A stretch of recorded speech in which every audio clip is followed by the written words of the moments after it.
Amigos. O presidente da República, Jair Bolsonaro, não morre de amores pela imprensa, isso é óbvio.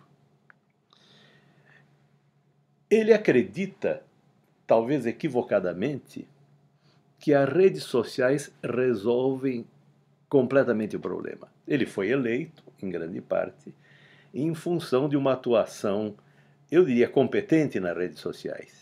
Havia um sentimento antipetista que foi somado a uma boa utilização por parte dele e da equipe dele das redes sociais. E o presidente ficou convencido que a bola da vez são as redes sociais e fim de papo.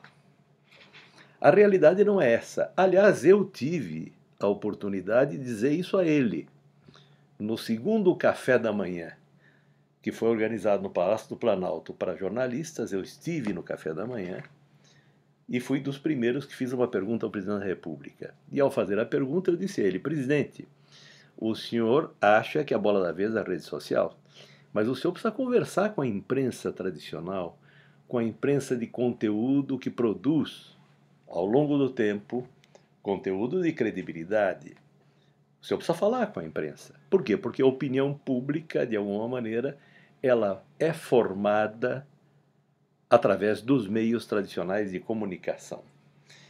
Ele não gosta da imprensa, ele reage contra a imprensa de uma maneira às vezes agressiva, e como consequência disso, a imprensa tem reagido também de uma forma, a meu ver, desproporcionada ao presidente da República. Não é legal esse tipo de relação. A relação entre o presidente da República e a imprensa tem que ser uma relação absolutamente independente. Mas deve haver conversa, deve haver algum tipo de diálogo. Eu me lembro, e agora trago a você, meu amigo, um fato histórico muito interessante. Quando houve uma crise nos Estados Unidos, a Katharine Graham, que era dona do jornal The Washington Post, passou por uma crise forte. O jornal tinha informações importantes que envolviam o governo americano. O governo americano não queria que essas informações fossem veiculadas, fossem publicadas. E a Katharine Graham reúne na sua casa de madrugada, noite avançada, reúne o diretor de redação, o editor-chefe do Washington Post, para tomar a decisão se ia em frente ou não com a publicação daquele material. E aquela mulher franzina, mas corajosa, uma mulher com uma visão enorme do que é realmente o papel do jornalismo, sintetizou a sua decisão numa frase mais ou menos assim: normalmente a atitude dos governos nas sociedades democráticas é tentar evitar que saiam informações que o comprometam. E o papel dos jornais numa sociedade democrática é fazer com que as coisas saiam. Resumo da ópera: tem que haver sempre uma relação de uma certa tensão entre o governo e a mídia.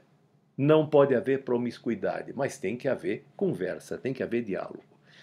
Muito bem, como reação da mídia a essa agressividade do Bolsonaro e, sobretudo, dos filhos do Bolsonaro, o que tem ocorrido de negativo do nosso lado, do meu lado, do lado da mídia? Que nós temos exagerado, nós temos ido para cima do governo de uma maneira desproporcionada.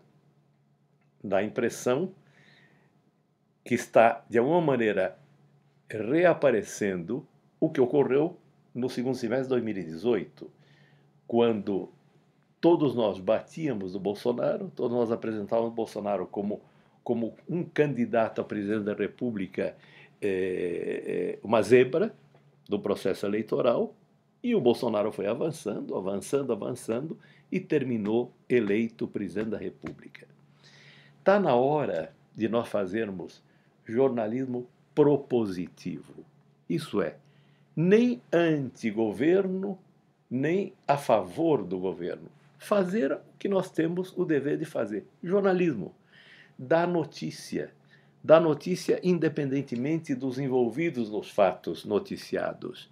Isso é, desenvolver isenção, desenvolver imparcialidade e desenvolver firmeza informativa.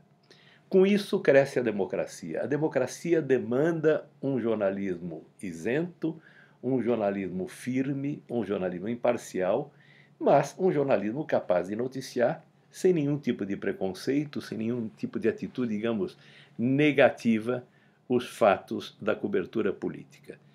Portanto, resumindo o que eu disse a vocês, é preciso manter distância do governo, é preciso ter uma relação não promíscua, mas uma relação civilizada.